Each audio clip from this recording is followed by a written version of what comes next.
자, 오늘은 10계명 중에 9번째 계명, 네 이웃에 대하여 거짓 증거하지 말라라고 하는 그런 말씀입니다. 이 세상에 가장 큰 거짓말은 거짓말하지 않았다고 하는 말이라고 합니다. 그러니까 이 말은 거짓말을 안 하는 사람이 없다.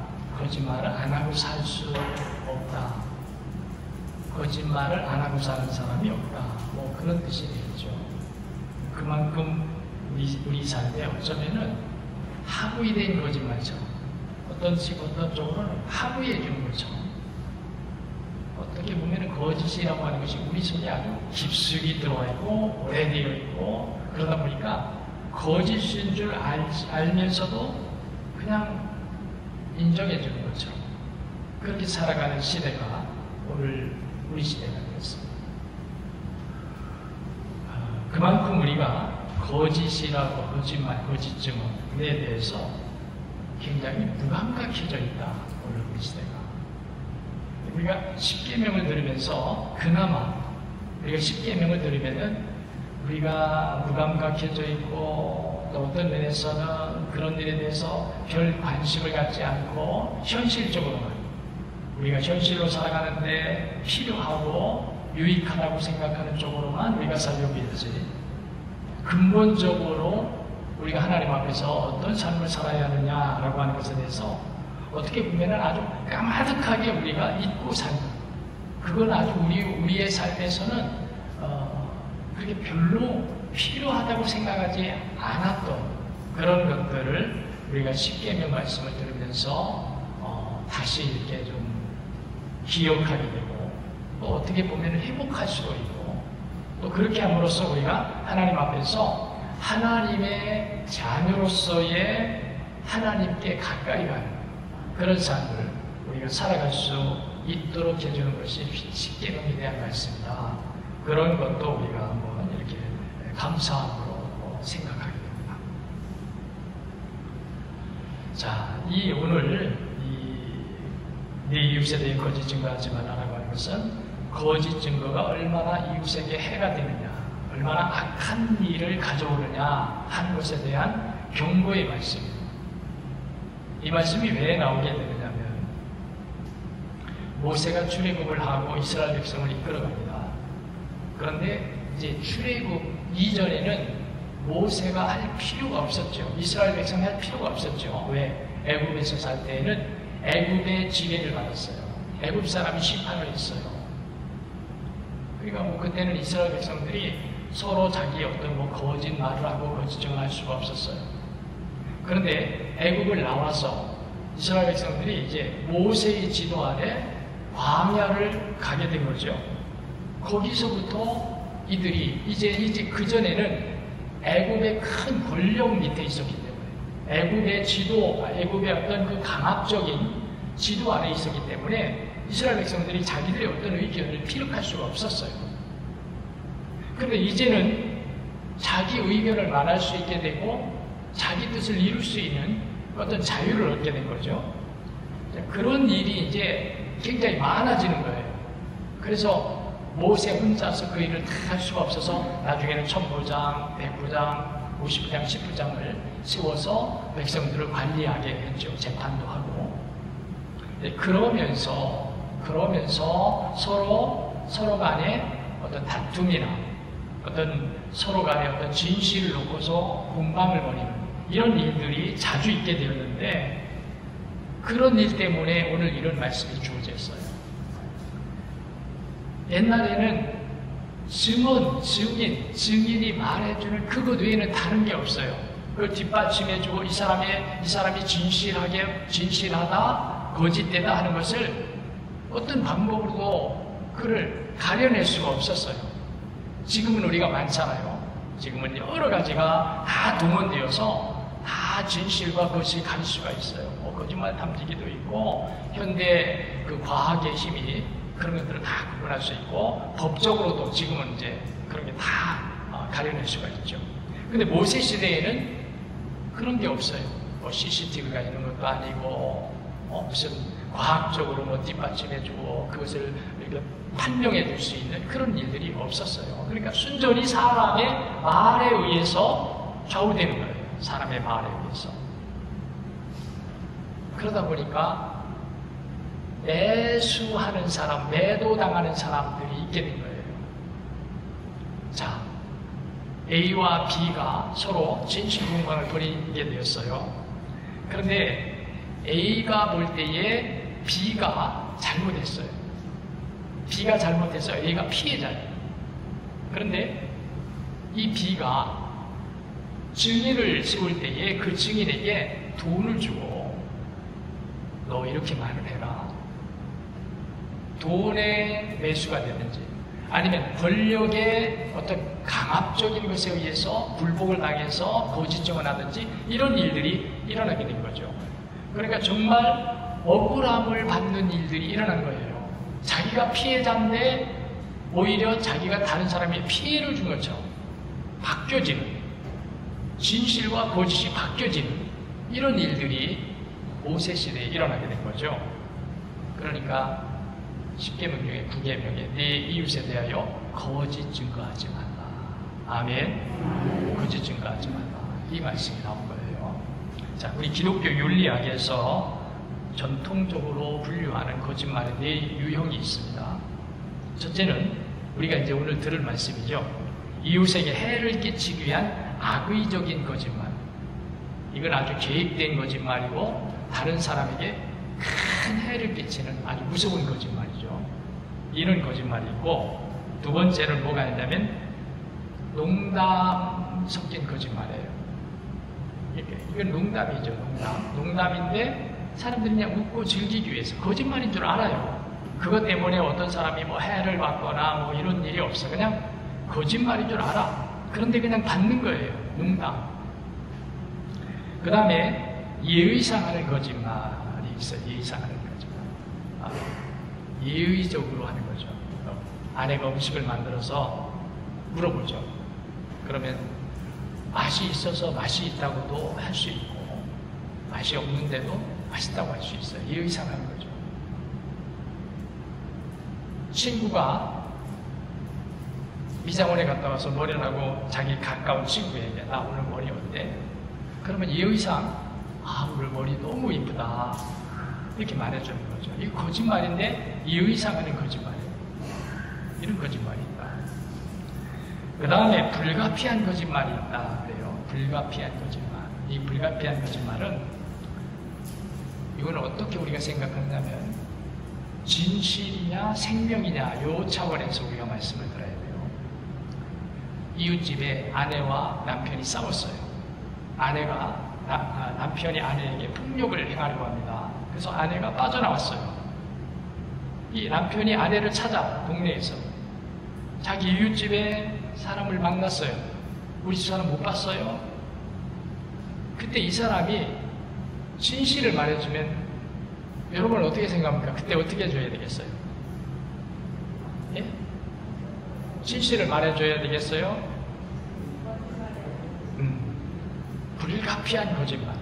그 사람을 보호하기 위해서, 그 사람의 생명, 그 사람을 안전하게 하기 위해서 불가피하게 거짓말하는 걸 못 봤다고.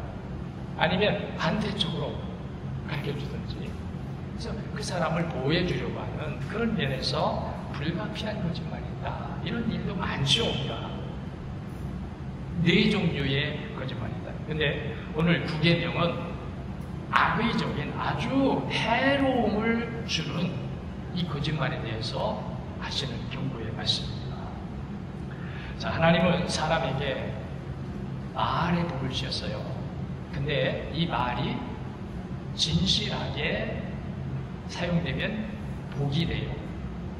복이 되고 사랑이 되고 축복이 되고, 그런데 잘못 사용되면 이 말이 사람에게 독이 돼요. 칼이 돼요. 사람을 쓰러지게 만들고 상처를 줄 수 있어요. 또 해를 가할 수 있어요. 물질적인 그런 해가 아니라 말로 자기가 거짓말을 그 사람을 위해서 거짓말하게 되면 많은 해를 받아요. 요즘 우리가 선거철을 앞두고 있죠. 또 내년 대선을 앞두고 있고 각 당이 뽑기 위해서 그런 일을 한 거죠. 그런데 거짓 증언, 거짓말, 남에게 해를 가하고 남을 모략하고 하기 위해서 하는 거짓된 말들이 나올 수 있어요. 이거는 악의적인 것이죠. 이것은 아주 상대방에게 해를 가하기 위한 그런 거죠. 물론 다 그런 건 아니죠. 그런데 이런 일들이 이런 선거나 그런 일을 앞두고는 많이 나오는 것을 우리가 볼 수 있어요. 하나님은 우리에게 말을 주셨는데 말은 우리에게 복이 되게 사용해야 돼. 복이 되게. 할렐루야.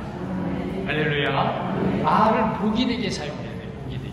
한번 따라하겠습니다. 말은 복이 되게 사용해야 한다. 그러면 우리 입이 복된 입이 되는 거예요. 복된 말이 되는 거예요. 근데 우리 입에서 남에게 해를 가하는, 남을 해롭게 하기 위한 거짓이 나가게 되면 우리 입은 복된 입이 되는 것이 아니라 거짓된 입, 다른 말로 말하면 저주받은 입이 된다는 거예요. 하나님 앞에 그렇게 된다는 거죠. 그래서 우리가 이 말이라고 하는 것은 우리가 복되게 사용하면 한없이 복되고, 나쁜 쪽으로 해를 가하기 위해서 사용하면 한없이 또 나빠질 수 있는 게 우리의 말이다. 그래서 우리는 이 말에 대해서 정말 신중해야 되고, 이 말에 대한 자세를, 우리 그리스도인들은 바른 자세를 가지고 우리 입에서 거짓이나 남에게 해를 끼치거나 남에게 모함을 한다거나 남에게 불유익을 주는 그런 말들은 우리 입에서 절대로 나가서는 안 된다고 하는 것을 오늘 말씀을 듣는 우리 여러분 안에 하나님의 은혜로 충만해야 할 줄로 믿습니다. 그러면 구계명이 우리에게 말씀하는 것이 있습니다. 자, 오늘 이 말씀은 우리에게 사실을 정확하게 말을 하지 않을 때, 말하면 진리를 거짓되게 말할 때에 그 진리편에 진리를 따라서 사는 사람들에게 얼마나 많은 해가 돌아가는지 그 해에 대한 말씀을 우리에게 주시려 하는 것이고, 이것으로 인하여서 신뢰관계가 깨어진다. 하나님과의 신뢰관계, 이웃과의 신뢰관계가 깨어진다고 하는 그런 두 가지 뜻을 이 구계명이 우리에게 주고 있습니다. 네, 그러면 첫 번째로 하나님이 구계명을 통해서 명령하는 것, 거짓을 말하지 말고 진실을 말해라. 진실을 말해야지 거짓을 말하면 안 된다라고 하는, 이 거짓을 하지 말라고 하는 말씀에 대한 몇 가지의 말씀을 우리가 들으려고 합니다. 자, 구계명은 우리에게 말로 하는 거짓말을 하지 마라. 말로 하는 거짓말 하지 마라. 말로 하는 거짓말. 네 이웃에 대해 거짓 증언하지 말라라고 하는 이 말씀은 말로 인한 거짓말이거든요. 우리는 말이라고 하는 것을 너무 가볍게 생각해요. 뭐 돈 들어가는 것도 아니고 노력하는 것도 아니고 그냥 우리가 입만 열면 말이 나가게 돼요. 내 생각 속에 어떤 생각이 들어오면 그 생각의 대변인이 말이에요. 그래서 입이 벌려지면서 내 생각을 말하는 거예요. 그러다 보니까 우리가 그 말에 대해서 함부로 말할 수 있는 그런 환경이 우리에게 많다는 거예요. 함부로 말할 수 있는. 말을 우리가 신중하게 하고 조심스럽게 해야 되고 우리가 정말 골라서 해야 되는데, 그런 말을 하지 아니하고 그냥 어떤 감정에 의해서나 어떤 환경에 의해서나 어떤 위급함이나 자기 상황에 의해서 우리가 정제되지 않는, 절제되지 않는 이런 말들이 우리에게서 막 나가게 된다. 그럴 때에 그것이 다른 사람에게 큰 해를 가져오고 상처를 주기도 하고 신뢰관계를 깨뜨리기도 하는 이런 일들이 될 수 있다. 특별히 말로 거짓 증거하지 말라고 하는 이것은 법적 용어예요. 거짓 증거라고 하는 말은 법적 용어인데, 법이라고 하는 것은 뭐냐면, 법이라고 하는 것은 사람의 얼굴로 최종 판단하는 최후 수단이에요. 법. 근데 이 법으로 사람이 막 어떻게 타협도 해보고 화해도 시켜보려고 하고 아니면 법정에 가지 않고 해결해 보려고 하지만 해도 안 되니까 최후 방법으로 법정에 가서 판결을 받게 되는데, 그 법정의 판결은 최종 판결이에요. 뒤집을 수가 없어. 근데 그때에 거짓 증거하면, 말로 거짓 증거하면 아까 말했듯이 돈으로 매수를 당한다든가 권력의 어떤 것에 굴복해가지고 비굴하게 거짓증을 하게 되는 이런 일들이 일어나게 될 때에 진실함으로 자기가 살아왔고 진실함으로 자기를 증명하려고 하는 이 사람이 오히려 해를 받게 됩니다. 거짓된 사람이 오히려 인정을 받고 진실한 사람이 오히려 거짓된 사람으로 바뀌어지는 이런 일들이 일어나기 때문에 이런 일들은 절대로 있어서는 안 된다. 절대로 있어서는 안 된다. 사람이 잘못할 수 있고 실수할 수 있어요. 그런데 그 중요한 것은 이것이 사람에 의해서 서로 논의가 되거나 또 어떤 해결이 되거나 그러면 좋은데 안 되니까 나중에는 법정에까지 가서 판결을 받는데 이 법정 판결에서 거짓 증거를 한다? 그거는 정말 그 사람을 완전히 정말 저 나락으로 빠뜨려버립니다.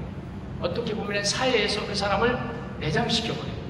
이런 일들이 될 수 있기 때문에 말로 거짓 증거하지 말라.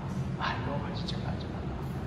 그 사람이 진실함을 잃어버리게 만든다. 그리고 거짓을 증언해 줌으로 말미암아 거짓된 사람이 오히려 진실한 사람이 되어버리는 이런 일들에 대해서 거짓 증언하지 말라.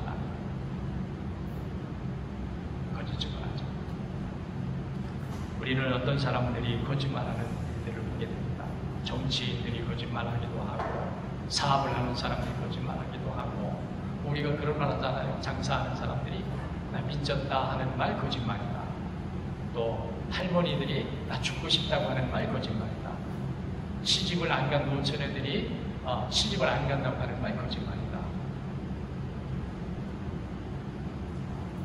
우리는 우리 말로 하는 이것 말에서 거짓이 우리에게 나간다고 하는 것을 우리는 굉장히 조심해야 되고 주의성을 가져야 한다.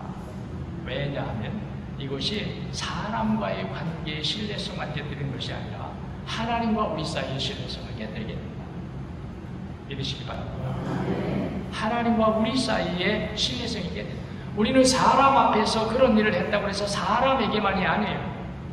그 순간에 우리는 하나님과의 관계에서 어떤 관계가 됐냐? 하나님과 우리 사이의 관계가 금이 가버렸다는 거예요. 신뢰성이 깨져버렸다는 거예요.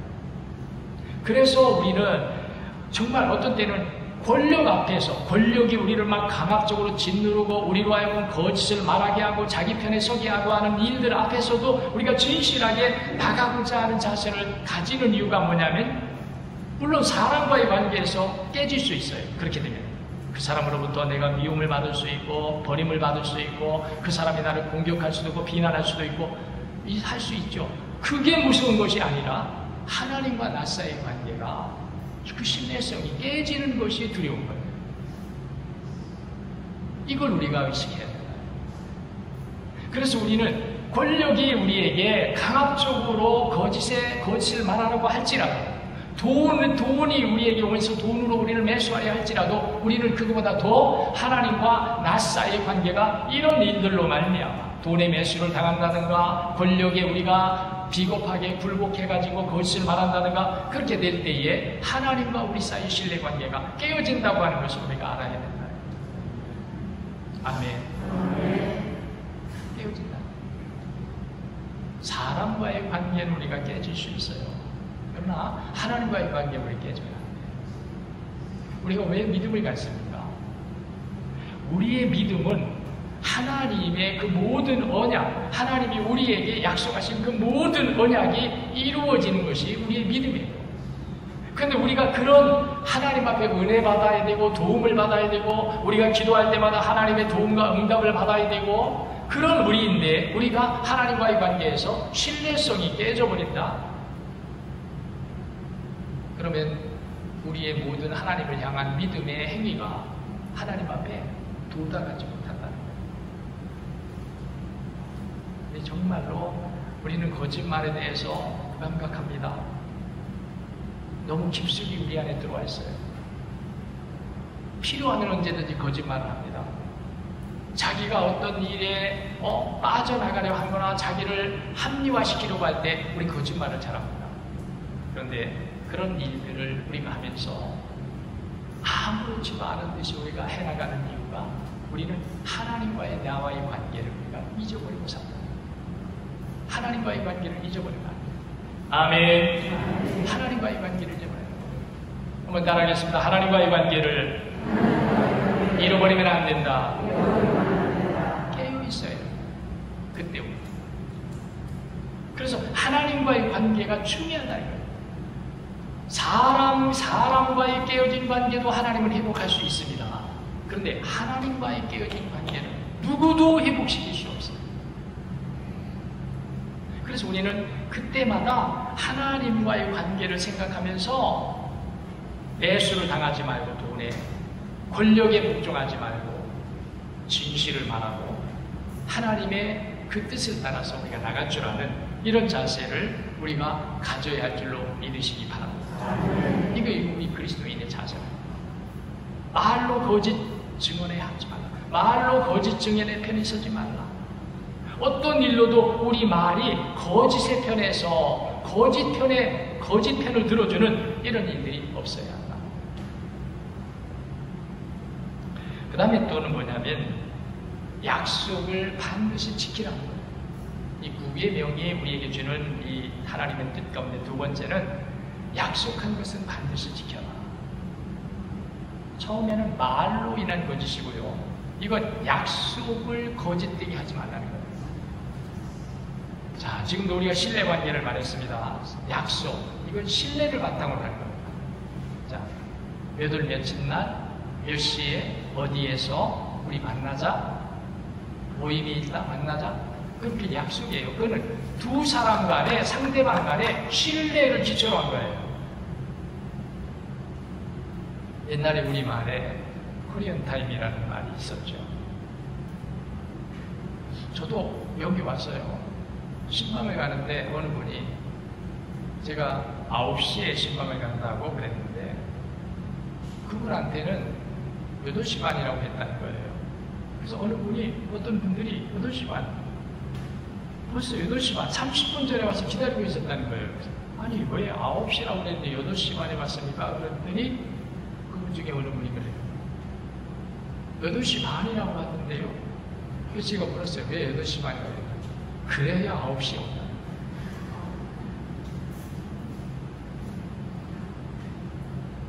그거 통용해주면 안 돼요. 그렇게 해주면요, 다 거짓되게 만드는 거예요. 9시면 9시 가야 돼요. 1, 2분 정도 기다릴 수 있죠. 누가 뭐 온다고 했거나, 온다고 했는데 안 왔거나, 그럴 때는 우리가 조금 기다릴 수 있죠. 그러나 그렇지 않다면, 9시에 했다면 9시 가야 돼요. 그게 모든 사람과 신뢰관계를 구축하는 거예요. 약속은 반드시 지켜야 한다. 약속한 것은 반드시 내가 이 약속을 지키다가 해를 받아도 이 약속을 지키다가 내가 어떤 위기를 만난다 할지라도 약속은 반드시 지켜야 한다. 할렐루야. 약속은 반드시 지켜야 한다. 하나님과의 약속, 이웃과의 약속, 자기와의 약속. 여러분, 저도 자기와의 약속을 잘합니다. 근데요, 저도 어느 순간 깨달은 것이 있어요. 아무도 모르잖아요. 내가 나하고 약속하는 거예요. 그런데 그 약속을 번번이 깨버려요. 그리고 그 약속을 지키지 못하면서도 아무렇지도 않아. 죄책감을 갖는다거나 왜 그러냐면 내가 나 자신과의 약속이라고만 생각했지 내가 나하고 약속할 때 하나님이 증인이 여기시고 하나님이 모시고 계시다는 것을 왜 생각하지 못했어요. 그런 것이 우리에게 하나님과 깨닫게 하시니까 내가 나하고 약속할 때도 아무도 모른다고 쉽게 약속하고 쉽게 깨버리고 할 것이 아니구나. 나하고 약속을 하더라도 그 약속을 하나님이 다 보시고 있고 하나님이 증인이시다. 하나님, 내가 나하고 약속하는 것은 중요합니다. 왜냐하면요, 이것은 하나님 앞에서 하는 거예요. 하나님 앞에서. 우리 믿는, 특히 목사인 저 같은 경우는 하나님 앞에서 하는 거예요. 우리 믿는 여러분도 그래요. 여러분이 아무도 모른다고 여러분이 어떤 결심을 한다든가 결단한다든가 뭐 각오를 한다든가 연초에 여러분들이 야 이렇게 살아야지 하면서 약속을 한다든가 그런데 그걸 얼마 지나면 다 잊어버려요. 아무렇지도 않은 것이. 근데 우리가 어때요? 이웃하고 약속했을 때는 우리가 약속을 지키려고 그래도 하잖아요. 하나님하고 약속을 안 할 것도 없고. 그런데 나 자신과의 약속에 대해서는 우리가 굉장히 무감각하고 그걸 아무렇지도 않은 듯이 깨어버리는 일들이 우리에게 아주 익숙해져 있다는 거예요. 그렇게 되다 보니까 우리가 어떤 사람이 돼요? 나하고 내가 아무리 내가 약속을 하고 내가 결단하고 내가 다짐하고 소용이 없어요. 그런데요, 하나님 앞에 하나님이 증인이시고 하나님 보시고 계시다 할 때는 우리가 이거 달라져요. 정신 차려져요. 아, 내가 거짓말하면 안 되지. 내가 나 자신에게. 그러니까 우리가 남에게 거짓말하는 것도 우리가 남에게 해를 끼치잖아요. 내가 나에게 거짓말하는 것도 나에게 해를 끼칩니다. 이러시기 바랍니다. 이러시기 바랍니다. 다른 사람이 나에게 거짓말해보세요. 여러분들이 어떻게 말해요? 나에게 거짓말했어? 믿을 수 없는 사람. 우리가 그러잖아요. 그런데 내가 나에게 거짓말하고 있다면, 내가 나에게 약속을 깨버리고 있다면 우리는 누구예요?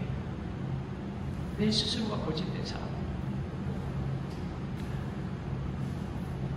약속은 이웃과의 약속이든지 자기와의 약속이든지 하나님과의 약속이든지 약속은 반드시 지키라. 아멘. 아멘. 따라합시다. 약속은 반드시 지켜라. 이게 하나님의 말씀입니다. 네 이웃에 대하여 거짓 증거하지 말라라고 하는 이 말씀 속에는 약속한 것을 반드시 지켜라. 약속을 지킴으로 해를 받을지라도, 약속을 지킴으로 위기가 온다 할지라도 약속을 지켜라. 그 다음에 세 번째로는 나의 진실을 못지않게 남의 진실이 중요하다는 거예요. 여러분, 우리는 나는 진실하다. 중요하죠. 그러면 내가 나에게 대해서 내가 진실함이 내게 중요한 것처럼 남에게도 진실이 중요하다는 거예요. 그런데 그 남에게 중요한 그 진실을 우리가 거짓 증언함으로 말미암아 그 사람의 진실을 거짓되게 만들어요. 이 일을 우리가 해서는 안 된다. 네 이웃에 대하여 거짓 증언하지 말라라고 하는 이 말씀 속에는 내가 진실에 대해서 중요하게 생각하듯이 그 사람도 진실에 대해서 아주 중요하게 생각하고 있다. 그 사람에게도 진실이 매우 중요하다. 내게도 진실이 중요하듯이 상대방에게도 이웃에게도 진실이 중요하다. 여러분, 우리가 법정에 갔다고 한번 가정을 해보세요. 법정에 가서 법의 심판을 받게 되었어요. 그런데 어떤 사람이 나에 대해서 진실하게 말해주기를 원하잖아요. 내 진실함을 증명해주기를 원하잖아요. 여러분 다 그렇죠. 누가 여러분들에 대해서 거짓 증언해주기를 여러분들이 바라겠어요? 다 진실하게 증언해주기를 바라는 거죠. 그 마음을 내가 그렇게 원하듯이 상대방도 그렇게 원하고 있다는 것을 알라는 거예요. 아멘. 내가 그렇게 원하듯이, 내가 나에 대해서 사람들이 나를 진실하게 말해주고 진실하게 나를 증거해주기를 원하듯이 상대방도 똑같이 그런 마음을 가지고 있다는 거예요. 그러면 우리가 그의 마음을 알아서 거기다가 거짓 증거하지 말고 진실하게 증거해줘야죠.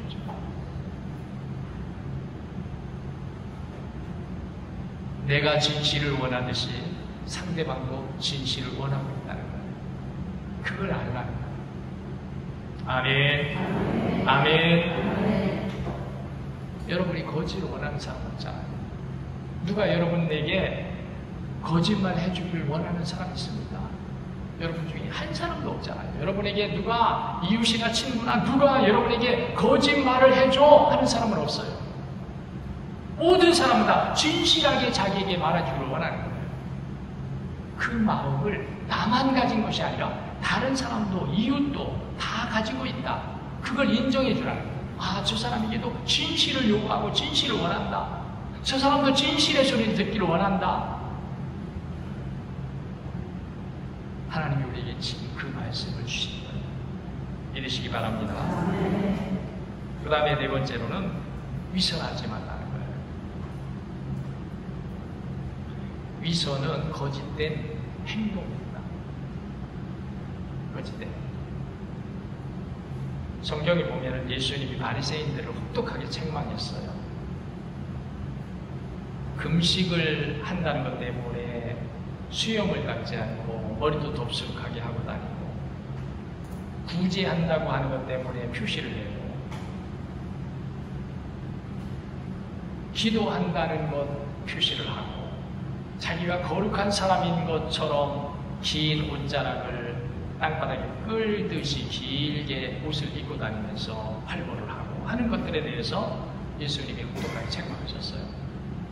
속은 썩어 있으면서 겉으로 위선의 삶을 살고 있다. 아주 속은 그렇지 않으면서 겉으로만 착한 척, 선한 척, 의로운 척 하고 있다. 이것에 대해서 구계명이 네 이웃에 대하여 거짓 증거하지 말라. 우리 말로만 거짓 증거하는 게 아니라 우리의 삶으로 위선된 삶, 남을 속이는 거예요. 우리가 이런 일들이 많죠. 두 사람이 만났을 때는 그 사람에게 아부하듯이 말하고, 그 사람을 인정해 주지 말하고, 돌아서서는 그 사람을 모함하고 비판하고 비난하고. 위선이죠. 앞에서는 아주 친한 척하고 돌아서면은 비판하고 모함하고, 이런 일들도 하나님 경고하시는 거예요. 네 이웃에 대하여 거짓 증거하지 말라. 아멘. 네, 거짓 증거. 이것도 거짓 증거입니다.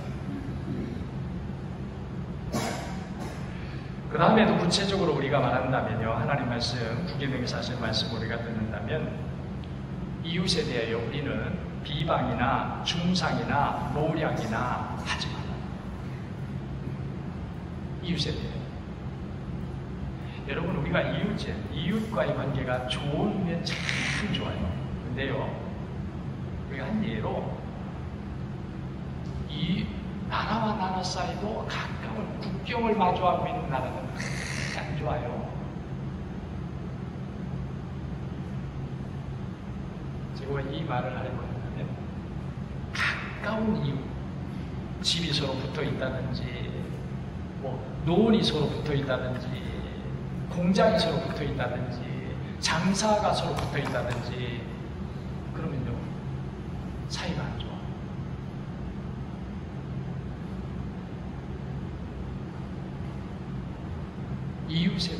이웃에 대해서 우리가 중상, 모략, 험담, 비난 하지 마라. 그러니까 우리가 특히 심한 것 같아요, 우리 한국 사람. 그래서 외국에 나가 있는 사람들이 그런 말을 한대요. 일본 사람들은 한 거리에 같은 업종의 식당이나 의류 가게나 마켓이나 이런 것들이 들어와도 서로 산대요. 근데 한국 사람들은 똑같은 업종이 가까운 곳에 생기면 한쪽은 망한대요. 이거 심각하게 들어야 될 말이에요. 왜 일본 사람들은 사는데, 똑같은 업종이 한 거리에 들어와도 사는데, 왜 한국 사람들은 똑같은 업종에 들어오면 한 집을 망할까? 이게 우리 안에 잠재하고 있다. 같이 더불어 살려고 하는 것이 아니라 이겨야 되고, 우리가 다 차지해야 되고, 우리가 부자 돼야 되고, 우리가 성공해야 되고, 나만, 이런 것들이 우리 안에 잠재해 있다 보니까 이웃에 대해서 선한 역할을 하지 못하는 거예요.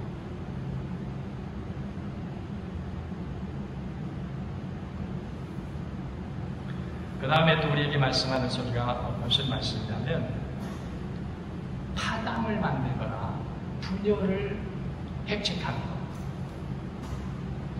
선동하는 것, 이런 것들도